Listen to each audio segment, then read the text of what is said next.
No party in the history of this country or since the formation of the state of Haryana has ever won a third term in Haryana. This has never happened before.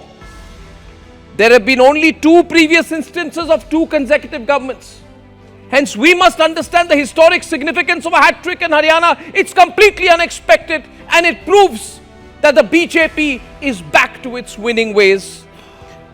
Ladies and gentlemen, Haryana is a state which has a history of wipeouts. Severe anti-incumbency every 5 years. To win after 10 years is beyond historic. It proves without doubt that the Modi factor is back in a big way. So all the cynics, all those people who said the Modi factor is becoming weaker should eat their words tonight.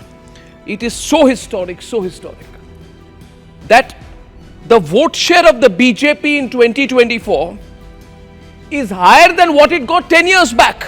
This is the BJP winning on a huge Modi wave. Let's be unequivocal about it. The Chief Minister was changed 6 months back. And of course, this is in a way an endorsement of the Chief Minister, but it is a vote for the BJP and for Narendra Modi. This is a mandate in favor of Prime Minister Modi. This is a return of the Modi wave. And this is proven further by the fact that while Omar Abdullah will be the Chief Minister of Jammu and Kashmir, every statistician will have to agree today that the biggest headline also is the fact that the biggest single party in terms of vote share in Jammu and Kashmir is the Bharatiya Janata Party with 26% vote share and 29 seats just behind the National Conference. That's huge. Don't downplay the significance of these things. In fact, I'll be very curious to see what kind of headlines the Lutyens media comes out with tomorrow. They're so funny, the Lutyens media. They have no idea of politics. They have no idea of reality. They just have a vested agenda. And I want to see what explanation they have for the wipeout in Haryana and for the pathetic 6 seats that the Congress party has got in Jammu and Kashmir. The headline is the Congress party has folded up in Jammu and Kashmir. 11% vote and 6 seats. 0 in Jammu. This is the arrogance. 0 in Jammu. This is the arrogance of the Congress party, which is the result which can be seen in these election results. My next point is that all the people who said 370 hat jayega to Kashmir jal jayegi, and Mehbooba Mufti had said koi kandha dene wala nahi hoga inke janaze mein. You remember that? There'll be nobody to carry their coffin or something like that, he said. Today, she has been wiped out in the Kashmir Valley, which proves there is enough nationalism in this country. And also, ladies and gentlemen, in the Kashmir Valley, Mehbooba Mufti has been wiped out. I love the way the Prime Minister spoke. I love the way he spoke about one clear thing. He said, there is a conspiracy against our country. Then he said, there is a global conspiracy against our country. And then, ladies and gentlemen, in a statement of tremendous seriousness, political, geostrategic and global significance, the Prime Minister of India, the Prime Minister of the world's largest democracy, the Prime Minister and the head of the government of the world's most populous nation has said that the Congress party is part and is involved in a global conspiracy against India. I don't think the Prime Minister would have made a statement like that without having enough information with him, which means the Prime Minister has information. And the Prime Minister not just suspects, but is probably aware of things that the Congress party is doing, which is why he's saying that the Congress party is conspiring with global entities / powers / individuals who are involved in a global conspiracy against their own country. I think it is time that Rahul Gandhi explains what really is it that he signed in that agreement with the Chinese in the presence of Xi Jinping with his mother Sonia Gandhi standing right behind him. Is that what the Prime Minister was referring to? Did Rahul Gandhi meet BNP leaders from Bangladesh while on a trip to London before the US-sponsored coup in Bangladesh? Rahul Gandhi must clarify. Is that what the Prime Minister was speaking about? Why did Rahul Gandhi go and meet the Chinese diplomats for lunch when our forces were fighting in Doklam? Is that what the Prime Minister was speaking about?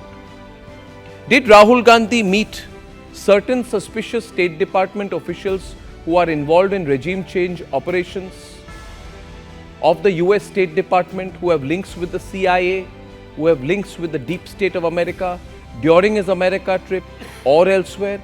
Is that what the Prime Minister was referring to?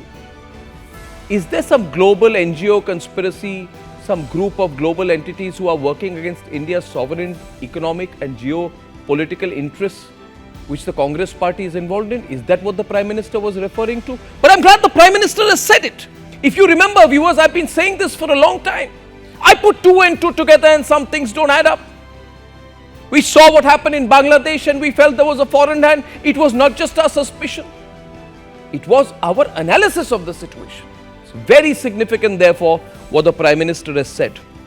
Also, the Prime Minister has used the word urban Naxal, friends. He has said that the Congress party is hatching a conspiracy against the EC, the army, the Supreme Court, but most importantly, today's verdict really proves that this attempt to divide farmers has failed. Farmers, if they had been against the BJP would not have swept Haryana. Where did this love of Rahul Gandhi for Dalits, Adivasis and OBCs come from? I have no doubt about it. The Prime Minister was referring to Rahul Gandhi when he said in that speech that people who have had a five-star life, who are born not with a silver but with a golden spoon in their mouth, they want to instigate and provoke Adivasis, Dalits and OBCs. And there is no doubt the Congress party had attacked Ambedkar, isolated Ambedkar, humiliated Ambedkar and insulted Ambedkar. And that's why the Prime Minister said that the Gandhi family hates Dalits, Adivasis and OBCs, and he was unequivocal about it. Let there be a response. Let the Congress party say we didn't. But it is proven in Haryana that Dalits voted against the Congress party, which is a lesson to Rahul Gandhi and his five-star NGO type fake lobby, which thinks that by saying that there should be a quota for caste in the Miss India competition, people will be fooled. Which thinks that when you go to a railway worker, when you go to a railway man, when you go to a locomotive worker and say, "Tum kis jaat ke?" When you want to divide the Indian railways on the basis of caste, instead of uniting the country, they think it will work. It's very good the Prime Minister said very clearly, the biggest point today is that anti-national politics will not work. And the question today also is that there are severe questions about Rahul Gandhi, never been a serious politician, was jumping around too much. But, ladies and gentlemen, let's be very clear. Politics has changed all over again. All the people who over the last 4 months, 5 months were building a narrative, Congress party is back, have nowhere to hide today. The Congress party has been wiped out in 2 elections where it had its best chance, which was its election to lose. And Rahul Gandhi heading towards maybe his 55th straight loss, I don't know, 88th. This is the situation, Sonia Gandhi. Your son has just gone for his 88th. He is going to soon have a century of losses. And yet there are some people sitting in London and in Washington who want to promote him. Best of luck to them. Politics will never be the same again.